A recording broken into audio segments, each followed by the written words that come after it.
menjaga hati dengan ma'rifatullah katanya. Waduh, berat sekali. Hati dan ma'rifat Allah.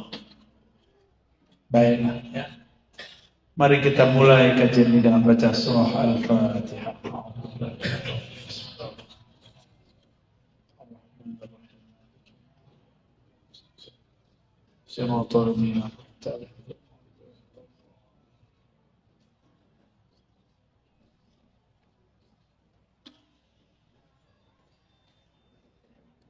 Apabila kita sholat kiblatnya ke Ka'bah, maka saat kolbu dihadapkan, dia menghadap kepada nama yang punya Ka'bah. Siapa yang punya Ka'bah? Allah. Maka namanya Allah. Maka apabila seseorang hendak menghadap kepada Rabbul Ka'bah, setelah badannya menghadap, kolbunya juga harus menghadap. Ini cara sholat. Kolbunya dihadapkan kepada nama yang punya Ka'bah. Bagaimana caranya? Disitulah pentingnya bimbingan zikir talqin dari guru, supaya nama Allah masuk ke dalam qalbu. Ya, maka disebutlah nama Allah. Lafaz Allah itu jika benar dia tulus, qalbunya tulus, nggak mesti suci. Saya sangat tidak percaya ada hati yang benar-benar suci. Enggak percaya. Hatta Nabi Muhammad merasa dirinya tidak suci. Beliau mengatakan, innahu la yughanu ala qalbi. Sesungguhnya qalbuku ada ghainnya. Ghain itu cahaya. Tapi bagi seorang Nabi, qalbu tertutup cahaya itu sudah masih agak masalah.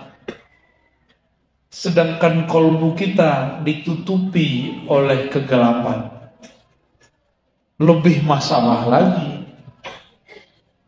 Lebih masalah lagi. Nah, ini tahapan paling penting ketika orang hendak sholat.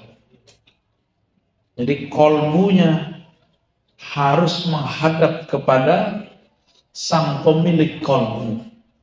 Siapa yang memiliki kolbu? Allah. Supaya kolbunya nggak lari kemana-mana. Ya. Kenapa kolbu itu bergerak liar? Karena dia tidak mendekat kepada yang menggerakkan. Yang menggerakkan kolbu Allah. Semakin orang mendekat kepada Allah, semakin kolbunya tenang. Menjauh semakin begini. Ini rumusnya. Jadi kenapa kolbu kita berubah-ubah? Karena kita menjauh dari yang membolak-balik kolbu. Tapi pernahkah Allah yang membolak-balik kolbu jauh? Allah tidak pernah jauh. Kita yang merasa jauh. Kita yang merasa iman naik dan turun. Allah dengan naiknya iman kita tidak bertambah mulia. Dengan turunnya iman Allah pun tidak hina. Jadi nggak ada urusan Allah sama iman kita naik atau iman kita turun. Ini ma'rifat qalbiyah. Dan kolbu itu hanya dicipta untuk nama Allah. Titik. Coba diulangi. Kolbu hanya dicipta untuk nama Allah. Titik. Dah. Isilah dengan cincin, nggak suka dia. Isilah dengan perempuan, dengan laki-laki, nggak masuk. Gelisah. Maka kalau seorang suami memasukkan nama istri ke kolbunya, dia akan gelisah. dia akan cemburu buta. Nanti dia tiba-tiba sewot, tiba-tiba dia marah sama istrinya. Sama istri kalau memasukkan nama suami ke dalam kalbunya, dia telah menyekutukan Allah. Maka dia tidak relakan ketentuan Allah pada suaminya. Ini bahaya. Itu bahaya itu. Maka merdekakanlah kalbumu dari selain nama Allah. Serahkan orang yang engkau cintai kepada Allah. Baru wa ma lillahi baqiya. Jika engkau mencintainya karena Allah, maka Allah akan kekalkan ia. Kekal bersama Allah, nggak ada lagi. Nggak ada cinta abadi kalau nggak dengan Allah. Maka saya nggak percaya cinta abadi, cinta sejati itu nggak ada. Kecuali disejatikan dengan Allah. Allah lah yang maha sejati. Sejati itu bahasa Arabnya hak. Maka terjemahan al-haq yang maha sejati. Hanya dia yang maha sejati. Hanya dia yang berhak bertahta di dalam hati. Guru pun tidak boleh nyantol di dalam kalbu. Guru hanyalah pintu ke dalam hati. Maka jangan masukkan nama guru ke dalam hati. Nanti gurunya dijemput Allah, stres. Banyaklah murid-murid salik-salik, stres gurunya mati. Karena kolbunya dipenuhi nama gurunya. Kolbu ada qalibu. Qalib, luarnya kolbu, itu boleh diisi nama guru. Hanya jadi pintu. Maka kita bertawassul dengan menyebut guru. Ya Allah, kirimkan Fatihah kepada guruku tercinta. Jangan masukkan ke dalam hati.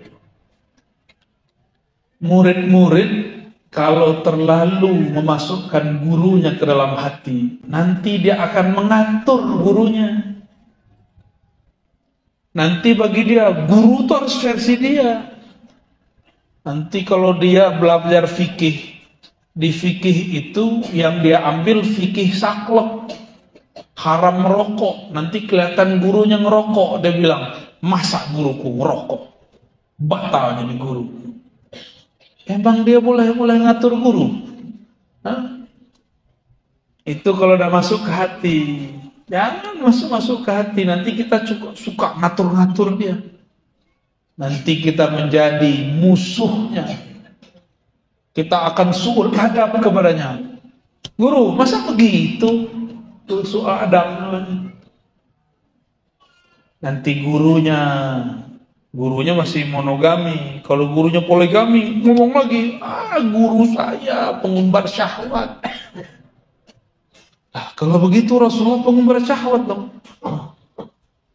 Tidak ada urusannya orang nikah dan tidak menikah dengan dia umbar syahwat. Banyak orang gak menikah mengumbar syahwat.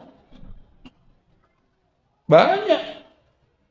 Jangan cuma karena guru kita menikah lagi, kita kemudian meninggalkan guru. Berarti nama guru di hati. Cukup di pintu hati. Jangan dimasukkan. Ya. Inilah orang gagal berguru. Ya. Dia gagal berguru. Apalagi ibu-ibu nih, hati-hati. Jangan pernah masukkan nama guru ke hati. Cukup di pintu hati. Maka ketika sang pintu berubah-ubah, ketika ditutup, dibuka, nggak ada masalah. Catnya diganti, nggak ada masalah. Ya. Supaya kita tulusnya hanya kepada Allah. Tadi rumusnya apa? Kaedahnya apa?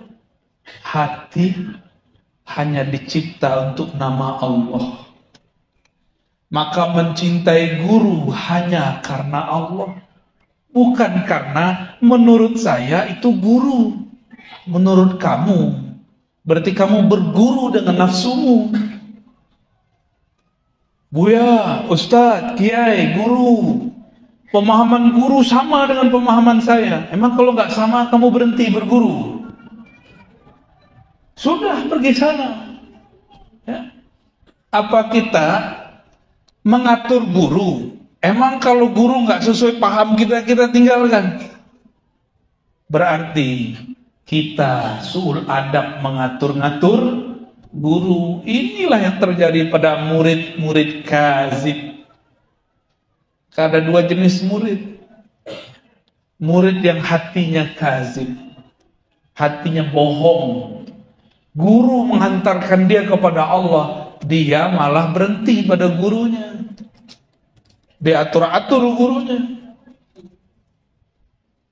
Disitulah beberapa guru yang berhati belum kamil mukamil, lemah. Akhirnya ceramah ikut selera jamaah. Terjadi perubahannya terjadi. Akhirnya mursyid ikut selera orang-orang yang nguntit kepadanya. Akhirnya guru tidak punya pendirian. Yang penting jamaah senang. Itu sama dengan orang dagang bisnis. Yang penting konsumen enak, tenang. Yang penting tetap diundang. Yang penting ilmunya dibeli terus. Nauzubillah min dzalik. Ya. Wa ma lillahi baqiya. Yang karena Allah pasti kekal. Bapak sayang sama istrinya? Karena dia cantik atau karena melihat ada keindahan Allah pada dirinya? Nah, kayaknya pertanyaan ini baru sadar hari ini. Kalau karena dia cantik, mata kita bisa ngeliat yang lebih cantik. Ini bukan berarti apa-apa ya. Gimana Pak?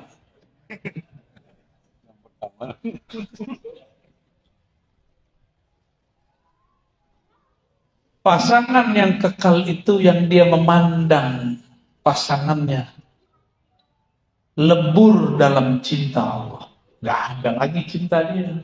Baru nanti berpasangan di surga. Kalau enggak dia tidak akan berpasangan di surga.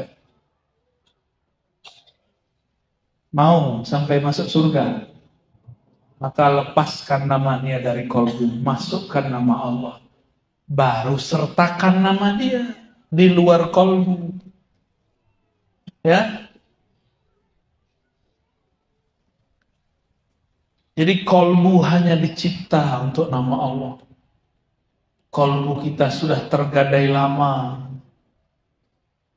Makanya baru saja takbir pikiran sudah kemana-mana. Baru saja baca zikir, pikiran tidak bisa konsentrasi. Karena kolbu sudah tergadai dengan dunia. Benarlah kata Rasulullah, sungguh lelah hamba-hamba dunia. Sungguh tersiksa hamba-hamba duit. Apalagi hamba-hamba popularitas. Capeknya bukan main. Tapi beruntunglah hamba Allah. Karena dia merdeka. Itulah hamba Allah. Yang di kolbunya hanya ada Allah. Itulah syair yang dulu orang baca. Ma fi qalbi ghairullah. Tidak ada di kolbu kecuali Allah. Itu baru benar. Maka mulai siang ini, mulai duha ini, mulailah berlatih. Sebutlah nama Allah di kolbu. Kolbu saya keras, gak apa-apa. Nama Allah itu lebih keras. Tapi satu yang keras, jangan dilawan keras. Lawan dengan kelembutan. Tapi rutin. Betapa Allah menciptakan ayat-ayatnya. Ayat-ayat yang tercipta. Ada ayat-ayat yang dikalamkan. Ayat yang dikalamkan tidak dicipta.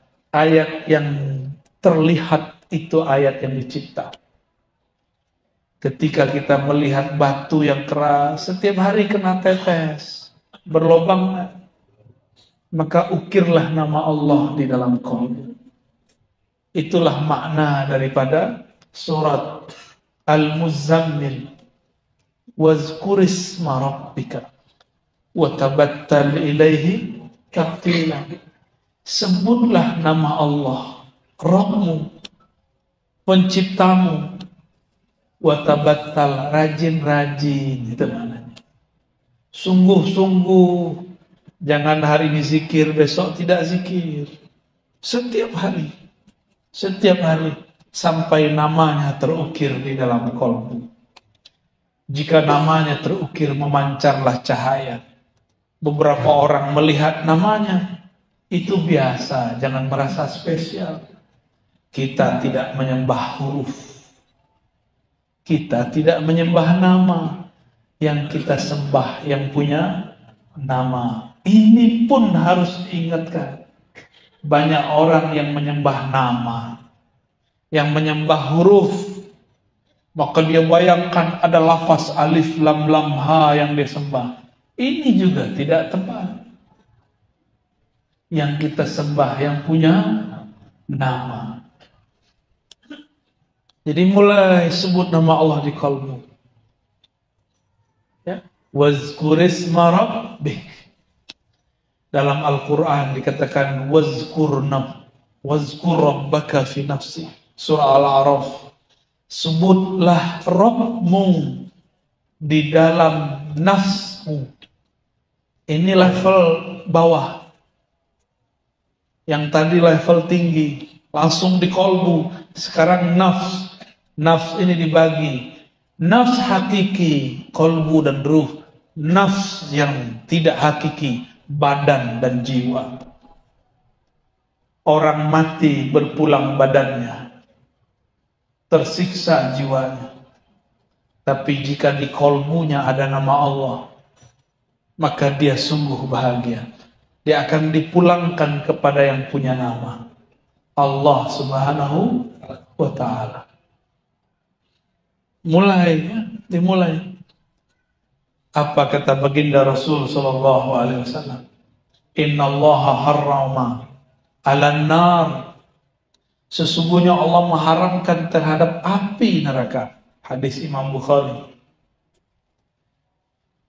Kepada siapa diharamkan? Man qala la ilaha illallah. Kepada orang yang dia membaca la ilaha illallah, bukan dari lisannya, tapi min qalbihi, dari qalbunya, atau min nafsihi, atau dari jiwanya. Yang sudah ikut talqin waktu di Kiram, nah, amalkan. Yang belum, cari guru sendiri lagi ya. Karena saya mentalkin itu nunggu isyarat juga. Kalau orangnya sudah nol semua, tiba-tiba kita bisa mentalkin. Tapi kalau masih mencoba-coba, mendengar-dengar, kolbu, kenal kolbu. Nggak bisa dipaksa, Pak. Walaupun Bapak siap, di belakang Bapak belum siap. Ya. Ada orang yang ingin ngaji sama saya karena ingin mendengar saya kritik Wahabi. Seneng kalau saya ada kritik Salafi Wahabi, bahagia dia. Kalau saya nggak kritik Salafi Wahabi, dia bilang, ini belum ustadz saya. Ada lagi yang sudah belajar thariqat. Kalau saya sebut nama thariqatnya, baru dia seneng. Nah, ini baru ustadz saya ini. Nah, ini yang ngatur-ngatur ustadz kerjaannya. Ada yang sudah asik di kolbunya. Kalau si ustadz khutbah ngajar tidak menyebut kata kolbu, dia bilang, belum sampai si ustadz. Lebih tinggi dia dari ustadz. Suka ngatur-ngatur ustadz, itu bukan murid, itu baru mustami. Ya, baru mustami, pendengar. Baik. Kolbu disebutkan di Quran lebih dari 100 kali. Digabung antara kolbu dan kulub banyak sekali. lebih banyak dari jumlah sholat, lebih banyak dari jumlah zakat, lebih banyak dari jumlah semua amalan yang ada. Kata kolbu yang lebih Allah seriuskan. Tapi kenapa sekarang orang sholat sibuk dengan celana jingkrang? Kenapa orang sekarang sibuk dengan masalah jenggot? Padahal di Quran kata jenggot cuma muncul di kisah Nabi Musa dan Harun atau sejenisnya. Kenapa mau sholat tidak menghadapkan kolbu? Berarti ada penyimpangan arah-arah kerohanian. Kalau ingin mengamalkan jenggot Nabi, amalkan, silakan. Tapi lebih penting kolbu. Untuk apa engkau berjenggot, hatimu sombong? Katanya, kalau sarung di bawah mata kaki, terbebas dari sombong. Tapi engkau malah tambah sombong. Berarti khuyalakmu sudah menjadi kiber. Bukan itu maksud Rasulullah. Allah tidak pandang, la yanzur, tidak pandang orang yang khuyala yang dia berkhayal dirinya lebih baik daripada orang lain. Allah nggak mau pandang. Ada yang karena sarungnya di bawah mata kaki, bisa juga sebaliknya karena sarungnya atau celananya di atas mata kaki. Jadi gak ada urusan, itu urusan kolbu. Allah hanya mandang kolbu. Yanzuru ila qulubikum. Allah itu kalau memandang ke dalam kolbu, bukan ke sarungmu, bukan ke celanamu, bukan ke jenggotmu, bukan ke tasbihmu. Memandangnya ke dalam kolbu. Maka betapa ridhonya Allah ketika ia memandang kolbu sang hamba. Ternyata di kolbunya ada nama dia, Allah. Baru dia berdesir. Jadi kenapa ada orang bergetar idza zukirallah wajilat qulubuhum? Disebut nama Allah, bergetar kolbunya. Zukira. Apa arti zukira? Disebut, ditalqinkan, dibacakan. Maka orang yang tidak dizukirkan tidak akan bisa merasakan getaran yang dahsyat itu. Ya, berarti zukiro ada muzakirnya. Inilah yang disebut mursyid, guru. Tapi ingat, mursyid bukan segala-galanya. Mursyid itu hanya pintu menuju Allah. Di atas mursyid ada mursyid lagi, di atas mursyid ada mursyid lagi. Jangan terlalu mendewa-dewakan guru. Ya, ini fenomena ini. Ya, banyak orang mendewakan guru. Tapi di luar sana ada orang tidak mendewakan guru, tapi mendewakan pemahaman guru. Beda dengan paham gurunya, dia tolak. Sama, mau dia sufi, mau dia salafi, itu berhala dalam hati. Ya. Kolbu itu jika disebut nama Allah di dalam, maka bercahayalah dia. Jika disebut terus, bercahaya lagi. Disebut lagi, bercahaya lagi. Kullama zadul ism. Setiap bertambah nama,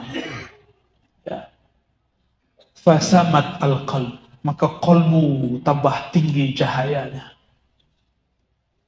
Jadi siapakah kolbu yang gelap? Kolbu yang tidak diisi nur kalimatullah. Fanawwiru qulubakum biismin min asma'illah. Maka beri cahayalah kolbumu dengan nama-nama Allah. Nabi mengatakan, jika engkau melewati kebun-kebun surga, maka petiklah. Sahabat bertanya, wahai Rasulullah, apakah itu? Dijawab oleh Nabi, halaqah zikr. Hilak itu lingkaran. Lingkaran orang berzikir ada yang zahir, kelihatan. Tapi yang berzikir itu badan atau kalbu? Maka sebenarnya hilaf lingkaran itu ada di dalam kalbu. Maka orang yang sudah mempunyai taman-taman surga di kalbunya, satu orang itu sudah sama dengan 1000 orang berzikir.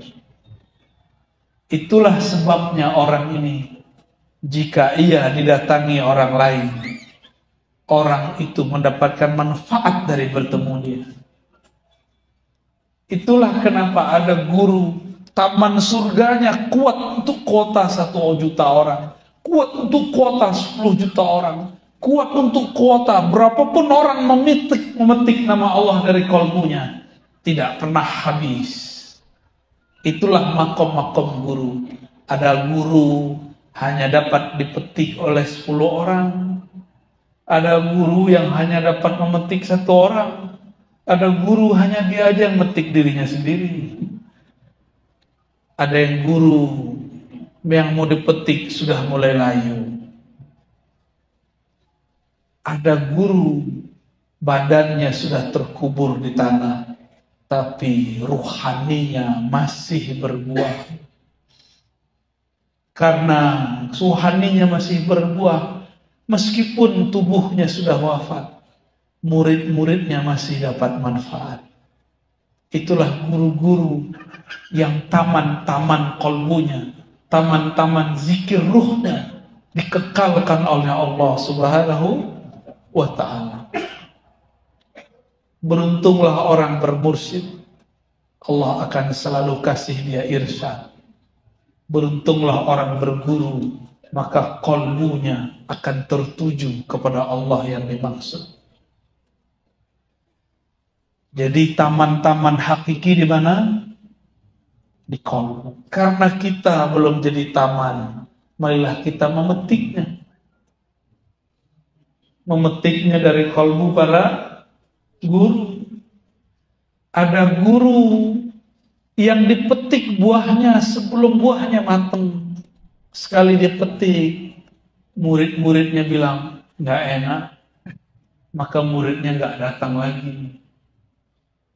Tapi iklan dan promonya tinggi, tetap saja ada yang datang. Ketika ditanya kenapa pahit Tuan Guru, oh ini jamu. Sebenarnya memang dianya pahit. Paham ilustrasinya? Ada orang jadi guru sebelum matang, belum diizinkan gurunya sudah tampil, belum matang buahnya dia sudah jual. Akhirnya orang cuma mau beli sekali.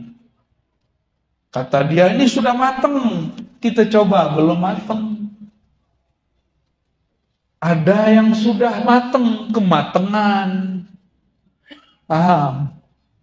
Kalau kematangan pas dibelinya sampai di rumah busuk. Kata orang, aku tak mau beli lagi. Ternyata zikir itu efeknya bisa membusuk, bisa basi. Bukan zikirnya, efeknya. Tamannya bisa layu. Inilah yang terjadi. Thariqat itu mesti direvisi terus. Ketika buahnya melayu, buah-buahannya sudah habis, maka harus ditanam lagi. Maka sang guru harus mengupgrade ilmunya. Dia harus berbeda cara menanamnya dengan masa orang lalu. Sekarang orang banyak jualan, namanya bukan pakai kolbu, pakai smartphone, pakai aplikasi. Si guru juga harus merevisi. Dia harus memasukkan jualannya, jualan buah-buahnya ke TikTok. Ya. Harus ada murid-muridnya yang masuk ke YouTube. Harus ada sahabat-sahabatnya yang mengenalkan ke Facebook. Dan zikirnya juga harus disederhanakan. Karena zaman sudah berubah. Sekarang apa aja tinggal pencet-pencet datang makanan ke rumah. Betul? Lebih canggih dari zaman Sayyidatuna Maryam. Sayyidatuna Maryam doa dulu, ya Allah, baru turun, dikirim oleh ojol food. Tapi dari malaikat. Kalau sekarang nggak perlu pakai malaikat, ketinggian, pencet-pencet, datang makanan, enggak? Mau beli apa aja bisa, beli mobil aja bisa online, beli rumah pun bisa online. Ada nikah online, gawat. Ada murid online sekarang, boleh, harus diterima. Maka saya membolehkan orang ngaji online, yang penting dia ikut akun yang sahih. Ya, akun kami dikelola oleh Sidi Musa dan kawan-kawan, tidak berbayar. Ya, jadi kalau ada akun-akun ribat berbayar, itu bukan akun kami, itu akun bodong. Kalau ente mau berdakwah, tulus aja kepada Allah. Ya, tinggal minta izin, kita izinkan kok. Jangan memalsukan nama. Ya. Jika memalsukan atas nama Nabi, falitabawwa maq'adahu minan nar. Memalsukan atas nama seorang guru, ya, mirip-mirip lah walaupun tidak nar. Gak sampai nar, tapi mirip-mirip. Oleh gurunya bersanad ke Rasulullah SAW. Hati-hati ya. Kita nggak pernah larang orang ambil video kita, nggak pernah. Ambil silakan. Karena niat kami memang untuk menyebarkan sebanyak-banyaknya. Ya, tapi yang fair. Kita nggak minta juga kok. Mau ngetes duitnya kita nggak minta. Nggak usah bohong-bohong di sosial media. Ya, maka jangan heran. Nanti juga di dalam dunia thariqah, dalam dunia tasawuf juga begitu. Dalam dunia kolbu ada mursyid-mursyid bodong, seperti akun-akun bodong, sama. Hati-hati, masuk ke mimpi, masuk ke sosial media, sama. Jadi kolbu ini, suara apa itu? Kolbu orang istighfar ya.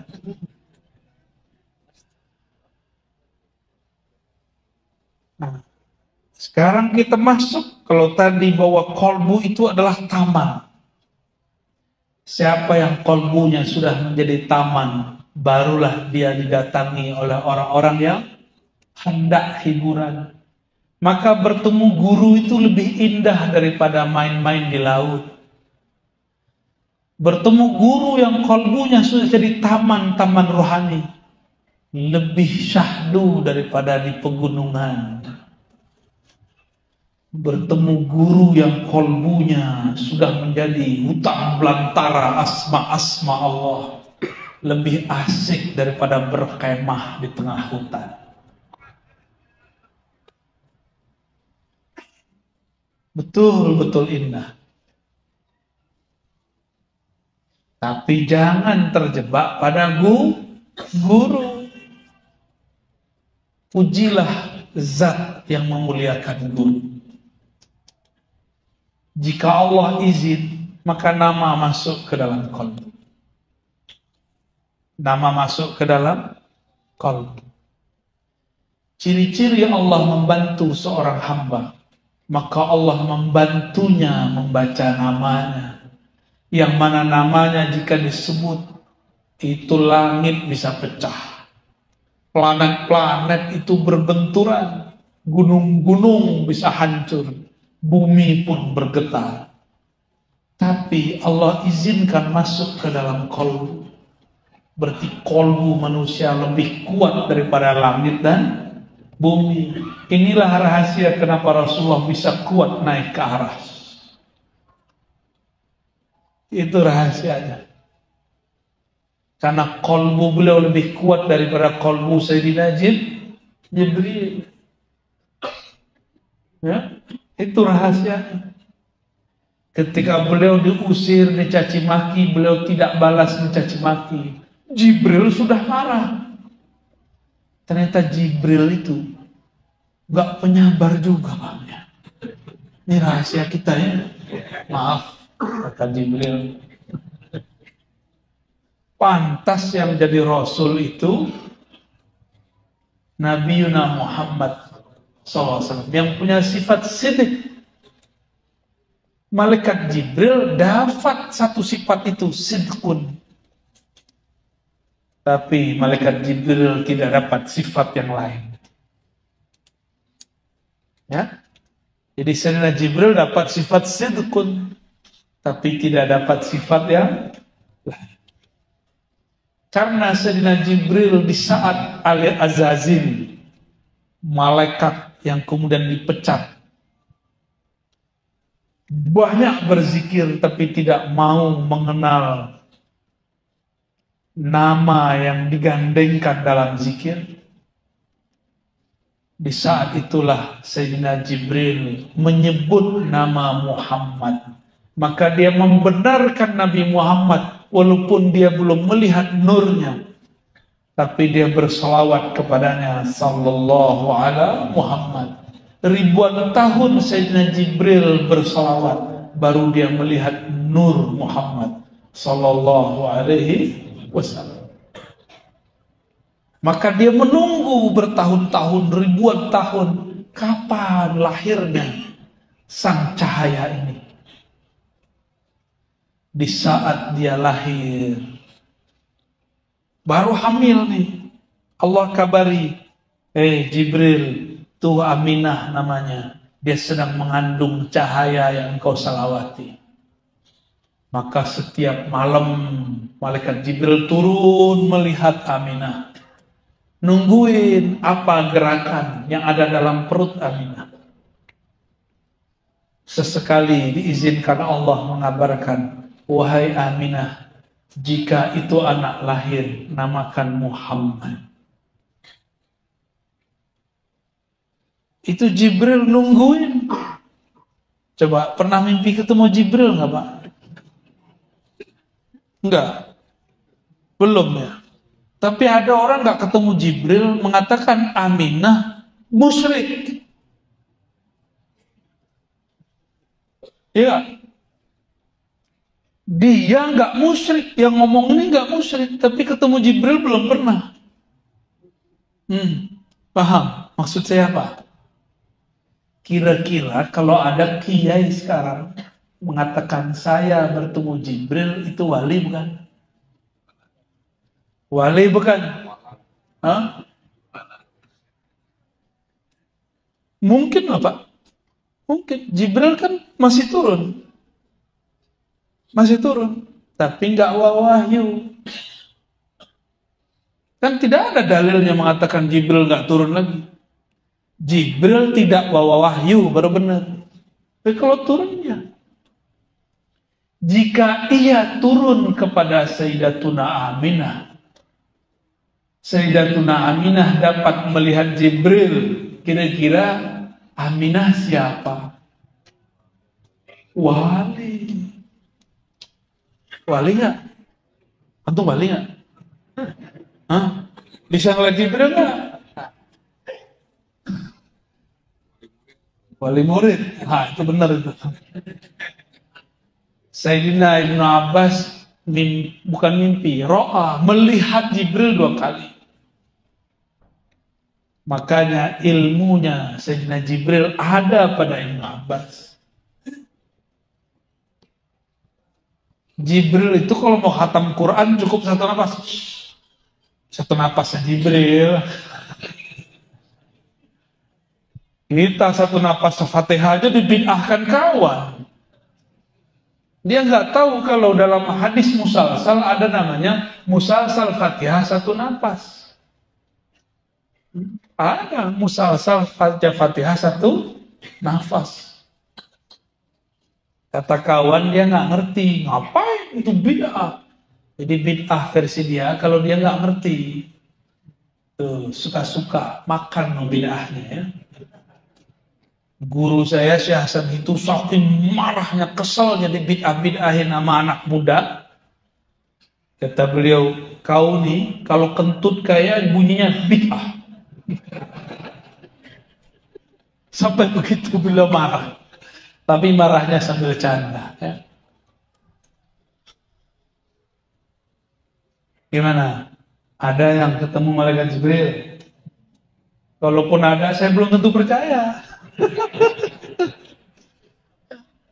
Siapa tahu yang jin ngaku menjadi Jibril ya kan? Iya. Hah?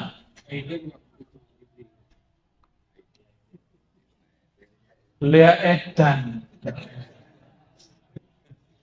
Itu orang sosok tak pernah ngaku Jibril, dia aja yang bilang itu Jibril.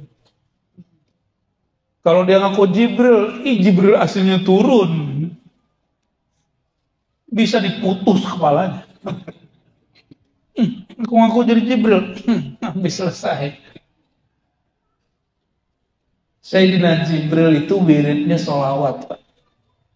Sallallahu alaihi. Maka bernamalah sholawat Jibril. Ya. Jadi Jibril itu jadi Jibril karena sholawat. Makanya beliau dapat tugas untuk membawa wahyu ke qalbu Nabi. Wahyu syariat. Kalau wahyu hakikat langsung Allah turunkan ke qalbu Nabi. Wa innaka latulaqqal Qur'an min ladun hakimin alim, langsung ke qalbu Nabi. Tapi untuk hukum-hukum lewat Sayyidina Jibril. Untuk bab rahasia itu langsung antara Allah dan Nabi.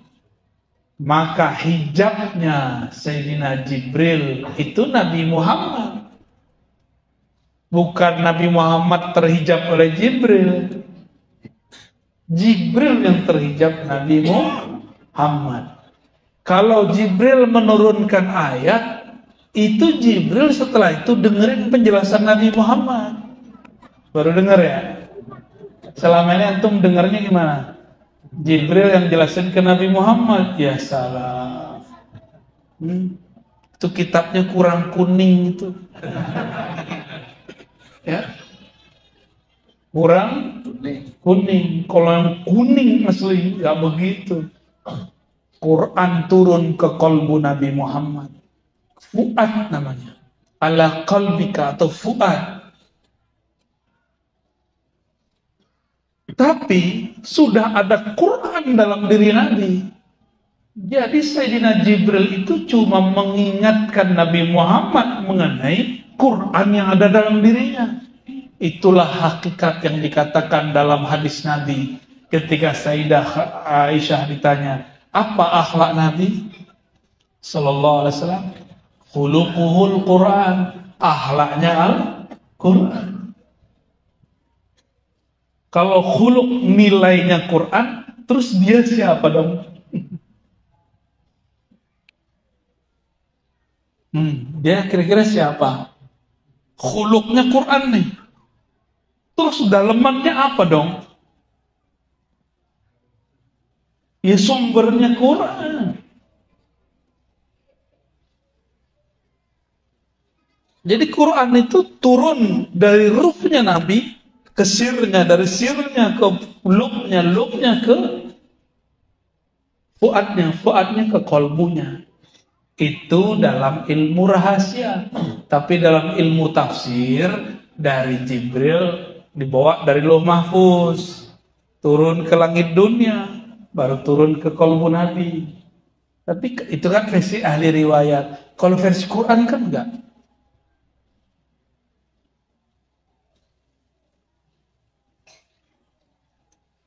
Allah menyebut Quran itu qara'a. Qara'a, jamaah artinya. Allah kumpulkan Quran itu di qalbu Nabi. Hanya kolbu Nabi lah yang bisa menampung Al-Quran. Kita ini karena bukan Nabi Muhammad, kita paling dapat beberapa nur Quran. Ada yang dapat nur Al-Fatihah, ada yang dapat nur Kulhu, ada yang dapat nur Al-Baqarah, ada yang dapat nur Al-Mulk, ada yang dapat nur Waqi'ah, ada yang dapat nur Toha. Itu Allah bagi-bagi. Setiap kekasihnya datang dengan ayat-ayat itu kepada Allah Subhanahu wa taala. Maka setiap wali ada ayatnya. Nabi Idris saja ada ayatnya. Dan semua ayat itu ada di qalbu Nabi Muhammad sallallahu alaihi wasallam. Ya. Makanya kita ini beberapa senang ayat tertentu, benar nggak? Kalau antum senangnya Waqiah mulu ya. Supaya apa? Rezeki lancar. Hadisnya dhaif. Dhaif hadisnya. Gimana dong? Kita baca Waqiah bukan karena pengen rezeki banyak, tapi supaya diridhoi oleh yang. Kalau qalbu Nabi isinya kalam-kalam Allah. Karena isinya kalam-kalam Allah, kalam itu sifat. Lebih tinggi daripada sekedar nama. Qalbu kita cukup nama Allah, qalbu Nabi isinya kalam-kalam Allah. Maka ini jalan pintas menuju Allah. Jika ingin mendekat kepada Allah, sholawatlah kepada qalbu Rasulullah sallallahu alaihi wasallam. Sholawat kepada ruh Rasulullah. Maka ada sholawat namanya sholawat ruhiyah. Allahumma salli ala ruhi Sayyidina Muhammadin fil arwah. Ya Allah, sampaikan salam ruh kami kepada ruh baginda Rasul sallallahu alaihi wasallam. Salam kolbu kami kepada kolbu Nabi SAW. Salam jasad kami kepada jasad Nabi Muhammad SAW. Salam jiwa kami kepada jiwa Nabi Muhammad SAW. Salam akal kami kepada akal Nabi Sallallahu Alaihi Wasallam. Biar ini dapat syafaat. Biar kalau ditanam di dalam tanah, dia tidak akan dirusak oleh ulat dan bumi. Seperti Nabi mengatakan, Innallaha harrama 'alal ardi an ta'kula ajsadal anbiya. Sesungguhnya Allah mengharamkan atas bumi untuk merusak tubuh para nabi. Kita tambahkan wa warasatuhum, dan pewaris-pewaris mereka. Gimana? Saya mau gimana jadi pewaris? Nggak pernah nyantri, nggak apa-apa. Emang sahabat Nabi nyantri? Pesantren kilat ya Pak ya? Ada lulusan pesantren kilat sini? Ya, bulan puasa ya. Maka Bapak Ibu yang hadir, poin saya tadi 3 itulah. Kolbu hanya dicipta untuk nama Allah. Yang kedua, taman-taman surga hakiki adalah kolbu para wali yang berzikir kepada Allah. Dan yang ketiga, kolbunya Rasulullah adalah kalam-kalamnya Allah. Ya. Maka bersolawatlah kepada Rasulullah, engkau akan dekat kepada yang dibaliknya Rasulullah, Allah Subhanahu wa ta'ala. Dipandang dari sisi zatnya, dia bernama Ahad. Dipandang dari hembusannya, Allah menamakannya Ahmad.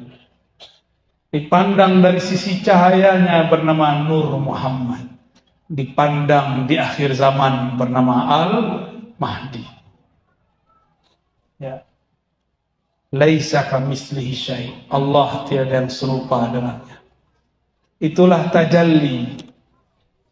Allah bertajalli kepada Ahmad, bertajalli kepada Muhammad, bertajalli ke Al-Mahdi. Apa arti tajalli? Allah menumpah ruahkan rahasianya kepada Ahmad. Yang Allah tumpahkan rahasia zat. Allah tumpah ruahkan kepada Muhammad. Itu rahasia-rahasia sifat. Allah tumpah ruahkan asma'nya juga. Allah tumpah ruahkan af'alnya juga. Dan di akhir zaman itu diwariskan semua kepada Al-Imam Al-Mahdi. Itulah maksud Nabi, dan ini penutup kajian saya. Al-Mahdi. Alif Lam itu menunjukkan kesempurnaan. Kesempurnaan hidayah yang dia terima. Hidayahnya jatuh ke dalam kalbu. Maka Al-Mahdi orang yang diberi hidayah kalbunya. Bukan otaknya. Maka Al-Mahdi bergerak dengan gerakan kalbu. Kalbunya bergerak dari ruhnya. Maka sang Al-Mahdi tidak bergerak karena berita, karena partai politik, karena desakan jemaah. Dan dia bergerak dengan gerakan ruh murni. Itulah yang disebut minhajin nubuwah, manhaj kenabian. Inilah yang disebut ismi. Isimnya, namanya persis seperti namaku. Bukan nama KTP. Nabi di zaman itu nggak ada KTP. Jadi jangan cari orang namanya Muhammad bin Abdullah. Bukan. Ini nama ruhani. Nama apa? Nama ruhani. Karena beliau sayyidnya para arwah. Roh itu ada di pohon, ada di hewan, ada di benda-benda ini, dan ada di tubuh kita. Maka sang pangeran ruh Al-Mahdi bisa berdialog dengan alam semesta. Jadi dia bisa ngomong sama pohon, bisa ngomong sama kucing. Tentaranya nanti juga bisa berbicara dengan alam semesta, kecuali satu pohon namanya Gharqad. Kok bisa? Karena tentaranya adalah tentara ruhani. Ruh bisa dialog dengan ruh, kolbu bisa memandang kolbu, akal bisa mengkritisi akal, fisik bisa bersentuhan fisik. Ya, inilah oleh-oleh pada siang hari ini. Maka kalau sholawat, saya sudah ijazahkan sholawat ahadiyah, itu sudah gabungan sholawat. Allahumma ya ahad salli ala Ahmad. Wahai yang zatnya ahad, hembuskanlah rahmatmu kepada Ahmad. Allahumma ya ahad salli ala Muhammad. Pancarkan cahayamu wahai yang ahad kepada sang Nur Muhammad. Ya Allah ya ahad salli ala al-Mahdi khalifatika. Ya Allah ya ahad. Maka ya Allah, pemilik semua rahasia, tumpahkanlah kasih sayangmu kepada Al-Mahdi, imam yang kami tunggu-tunggu. Insya Allah, jika umur panjang kita bersama beliau. Tapi ujiannya sangat berat, jumlahnya sedikit, tapi kolbunya berisikan ma'rifat. Maka jangan tertipu penampilan fisik. Mulailah memandang dengan kolbu dan sir. Allah yang maha khafi, yang maha sir akan membimbing kita semua. Untuk ulama-ulama kita, guru-guru kita, untuk orang yang mengurusi negeri ini, baik umaroknya, baik ulamanya, baik petani-petaninya, baik pedagang-pedagangnya yang tulus untuk Allah, terutama yang hadir siang ini. Mari kita kirimkan salawat cinta. Al-Fatihah.